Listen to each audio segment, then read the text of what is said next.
Government only చర్చలు, no suspense. అసెంబ్లీలో నయా ట్రెండ్. సమావేశంలో హుందాగా నడుపుతున్న ప్రభుత్వం. గతంలో మాదిరి ప్రతిపక్ష సభ్యుల గెంటివేతలు లేవు. అర్ధరాత్రి దాటిన సభ కొనసాగింపు. సంతోషం. లోక్సభలో కుల దుమారం. కుల గణనపై రాహుల్ గాంధీ వర్సెస్ అనురాగ్ ఠాకూర్. కులమేంటో తెలియనోళ్ళు కుల గణన కోరుతున్నారన్న బీజేపీ ఎంపీ. ఎంత అవమానించినా పోరాటం ఆపనన్న ప్రతిపక్ష నేత. కులం ప్రస్తావన ఎందుకంటూ ఎస్పీ చీఫ్ అఖిలేష్ ఆగ్రహం. ఎవరి పేరు ప్రస్తావించలేదని సమర్థించుకున్న ఠాకూర్. ఈడ ఏమైందంటే కులగణన చేయాలని మన రాహుల్ గాంధీ మన పార్లమెంట్లో అంటున్నాడు.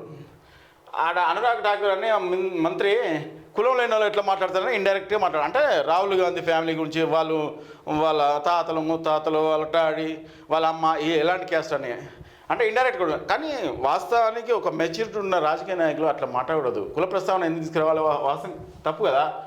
కులం గురించి తెలియడం అంటే ఏమన్నట్టు? తప్పు మాట అది.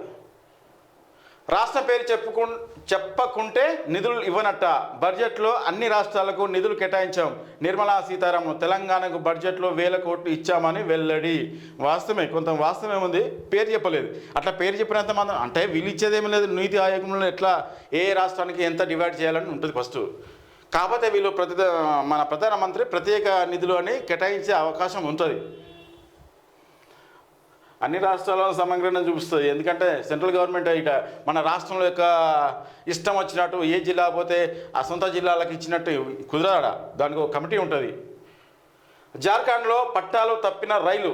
2 మృతి, 20 మందికి గాయాలు. హౌరా నుంచి ముంబై వెళ్తుండగా ప్రమాదం.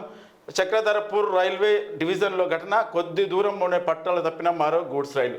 ఈ మధ్యలో బాగా జరుగుతున్నాయి. 2 చనిపోయారు. కేరళ అతలాకుతలం. అతలాకుతలం అవుతుంది. ఎంతమంది చనిపోయారు అసలు ఉందా? ఇచ్చిరా మెయిన్ ఇక్కడ ఇచ్చిరా గీత తెచ్చిరు. వయనాడు విలవిల 800 మంది గల్లంతు. కొండ చర్యలు విరిగిపడి 123 మంది మృతి. తుడిచిపెట్టుకపోయిన 5 గ్రామాలు మట్టి దిబ్బల కింద. మరికొంతమంది రంగంలోకి. ఆర్మీ, ఎయిర్ ఫోర్స్, ఎన్డీఆర్ఎఫ్ కుండపోత వర్షాలతో సహాయక చర్యలకు ఆటంకం. చెలియార్ నదిలో కొట్టుకుపోయిన డెడ్ బాడీలు. రిలీఫ్ క్యాంప్పై పడిన బండరాళ్ళు. విపత్తుపై రాష్ట్రపతి ముర్ము, ప్రధాని దిగ్భ్రాంతం వ్యక్తం. కానీ వాళ్ళకు సెల్యూట్. ఎందుకంటే ఎన్డీఆర్ఎఫ్ వాళ్ళు, ఎయిర్ ఫోర్స్ వాళ్ళు, ఆర్మీ వాళ్ళు చాలా సేవ చేస్తారు. ప్రాణాలు తెగించి కాపాడుతుంటారు. వాళ్ళకి సెల్యూట్. వాళ్ళు ఇక్కడ ఉన్న ఈ గోడ మీద ఉండే పొలిటికల్ నాయకులు, కొంతమంది రాజకీయ నాయకులు, కొంతమంది ఎంత మొత్తం పీల్చి పిప్పుగా చేస్తారు. వాళ్ళ ప్రాణాలు తెగించి కొట్లాడి ప్రాణాలు సేవ్ చేస్తారు. అది వాళ్ళకు ఈ రాజకీయ నాయకులకు ఉన్న తేడా. అగో చూడ ఎంత ఘోరమైన పరిస్థితి. అగో చెయ్యి అయ్యి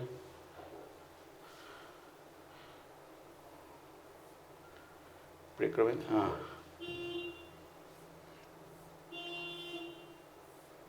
ఇక్కడ